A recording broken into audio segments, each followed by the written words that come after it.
Good morning, everybody. Excuse me.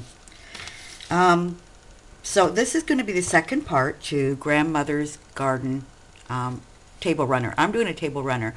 Some people have messaged me and they say Eileen, and oh my goodness, there was somebody else that says they want to do cushions.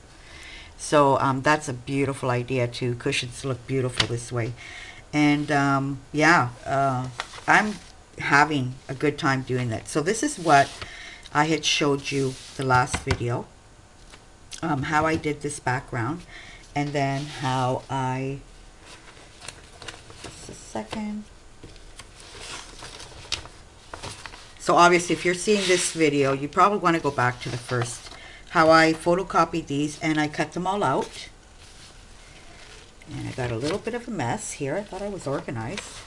I cut them all out, and they should be very precise at this point, because the more precise you get all these sizes exactly the same, the more precise your whatever you're going to be putting together is, you know, precise as well too, because you're going to run into problems like I have. Right here there's a little gap. Let me see if I take this there. Right here there's a little gap. Okay, so that when I sew it, I'm going to be pulling it a bit, but I'm not worried because I'll bring you guys out again. Sorry about that. So once I take off the paper, the fabric itself is going to start, you know, giving in a bit. So it's not going to be all pulley. Naturally, it's just a little tiny gap here. If it was a bigger gap, I would be taking it apart and putting it back together again. So I have used my fabric, and plus I have used fabric here that has been given to me, and I still have a little bit of it here left. These are from Roz Willoughby, I think. Sorry, Roz, if I butchered your name, from Australia. And we had a fabric swap. So I sent her some, and she sent me some of these beautiful. I love these. These are gorgeous. And then there's these two here that, please, if somebody recognizes them, tell me who it was, because they were here on by their own. I don't think it was in, because this was closed up in its envelope still. So somebody else obviously sent me two pieces of fabric, and I can't remember. I'd have to go back and look at all the videos. So yeah, at this point I had cut them out, and then I had prepared them like this with the paper, remember. So we would put the piece on here. Now these fabrics that Ross sent me, they were already cut this measurement. And you know what, I'm not going to, I want to get the center of this, so I'm going to have some leftovers, but that's okay, because we can always use the scraps, you know, in our art journals or things like that. They're beautiful. Little tiny scraps. So I showed you in the first video that we're going to pin this down. Come on. These needles, they're quilting patchwork needles, but they're very fine, so they can bend. And this fabric is a bit on the heavy side, but that's okay, because I'm doing a summer table runner, and I'm fine with it. Scissors, they were here.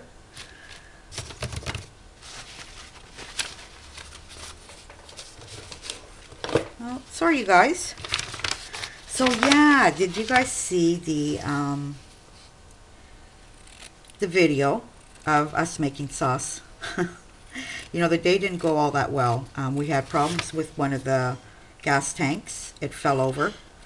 And you know, we always say this is a dangerous job, because those burners that you see, whoever watched that video of, you know, us making sauce, if there's wind, you know, the flames are going to blow, and it can be dangerous. And you know, the tubing of the gas tank, it's rubber, and that can go on fire as well too.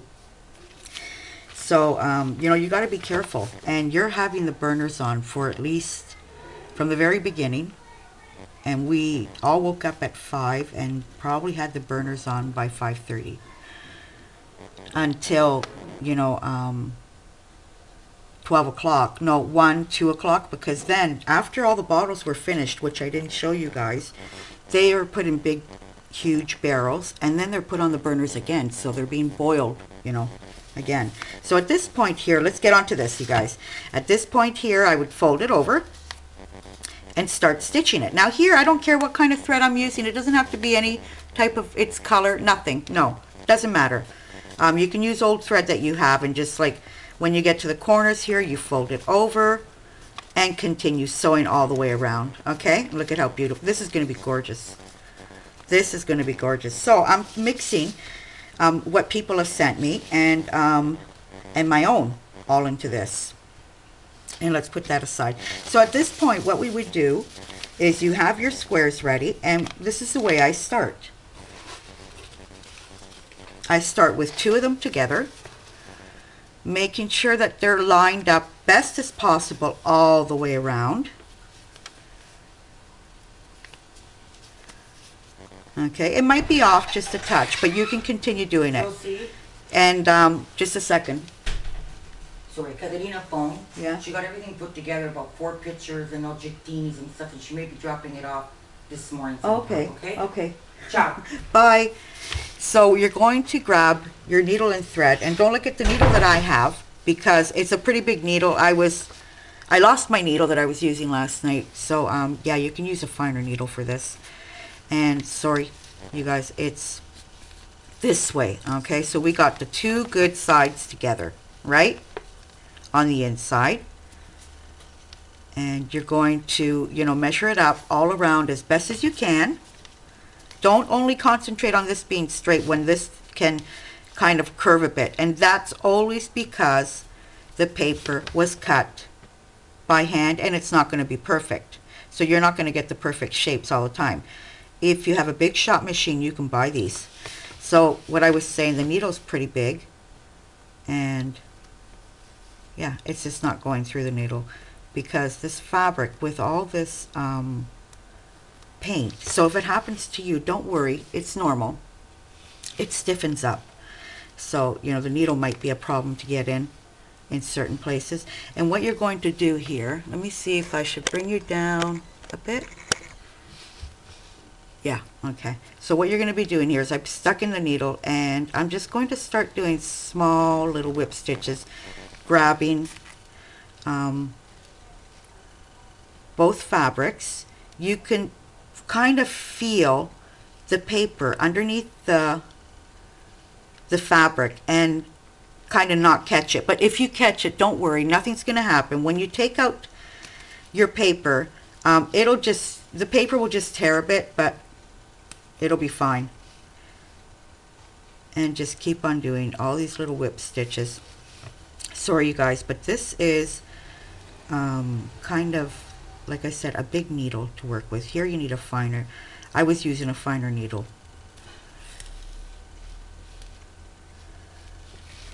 And your thread, you know what, I cut it too long. Yeah. I'm trying to get a double thread. And it was giving me single threads.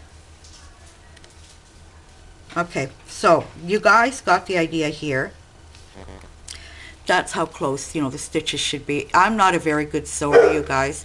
I get the job done, but I'm not perfect. Like I see my friend doing these stitches perfectly. Like how do you do that? Sometimes I'm all over the place. But this is what you're going to get, okay? So you're going to see in some places that, you know, the thread might be showing just a touch.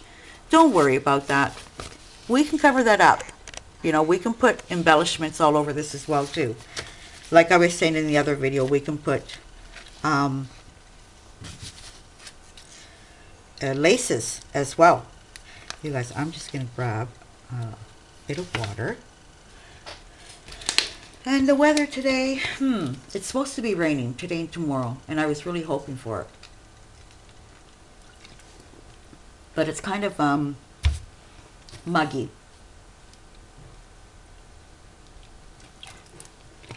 Okay, that's better. Okay, for just the video's sake, I cut the whatchamacallit here, the thread. And I'm going to start attaching them. So what I did here, having these two together, I started here sewing them all the way along here, and then I come to this corner where there's some obviously already attached. I'm going to show you how to do that. So here it's open, as you can see. What I'm going to be doing is folding it. Make a nice, you know, clean fold. Try to line up as best as you can.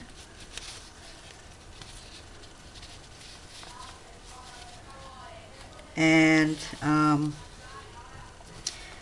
you're going to, your thread was already here in the first place because you just finished, you know, attaching it.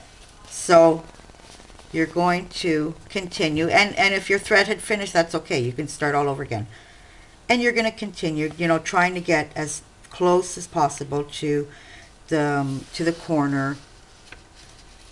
Bring you down again.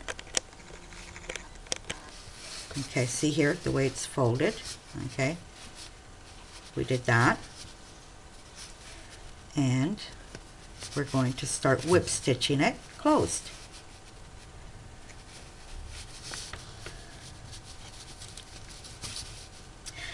I know it's a long thing, you guys, but now we're going to try to figure something out. Oh, flies started. Yeah, my best friends. Oh, I hate flies. They just don't leave you alone. Okay, so here I'm starting to sew it closed. Okay, and you would continue sewing it all around like that, attaching them on all sides. So until you're going to get, you know, a piece like this. Right? Now, like I said, I want to do a table runner, so mine's going to be long. And I don't know what I'm going to do about the edges yet. I might put this on a piece of fabric, a rectangle fabric, and sew it all. Or I might just leave it this form and, you know, try to get this done. So at this point, when you have, you know, what you have to make the object you want to be making. So if you're going to be making cushions, yeah, you would want at least another 2 lines of this. So that would be 1, 2, 3, 4, 5, 6, 7, 8, 9, 10, 11, 12, 13, 14, 15, 16, 17. I'd say about depending how big you want it, you know, from 17 and on. And that's not bad. So once you have them all together, the shape you want, more or less, because then you can cut it into a square after and, you know, make your cushion. I can cut it into a rectangle and make my table runner. So I have them all attached, and as you can see here, my papers are still all attached. And oh, I'm sorry, you guys. Okay, going back to sewing these things together. You see, this is a rough job. I'm terrible at hand sewing. When you put them together, you want to use a neutral color of thread. To put them together, no, because that's going to go, you know, we're going to pull that out now. But to close them up, you want a neutral color. You want an ivory, you want a gray, you know, something like that to, you know, kind of blend in with all the rest of the fabrics. So at this point, I'm going to start taking this piece off here. Grab a little pair of scissors, and I'm just going to find the thread where I had, you know, sewn it together before, and start pulling that. Not that I'm seeing it. I'm going I'm going by feeling it. Yeah. There we go. Okay. Pretty easy. Now you want to make sure the size you're going to be making, and start from the middle out with your taking the paper out.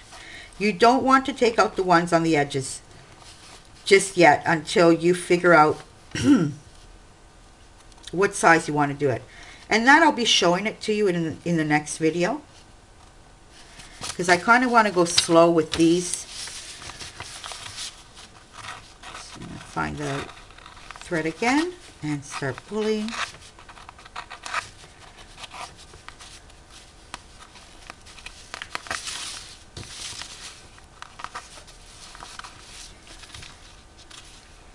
You know what you can all do as well too is actually, it should be done. Get your finished product before you start cutting anything away. Put it on the ironing board. Put a nice piece of, you know, or paper or another piece of cloth on top, and iron it really good. So that way, I have a thread here, and I'm going to poke it in here. Yeah, I have to change that.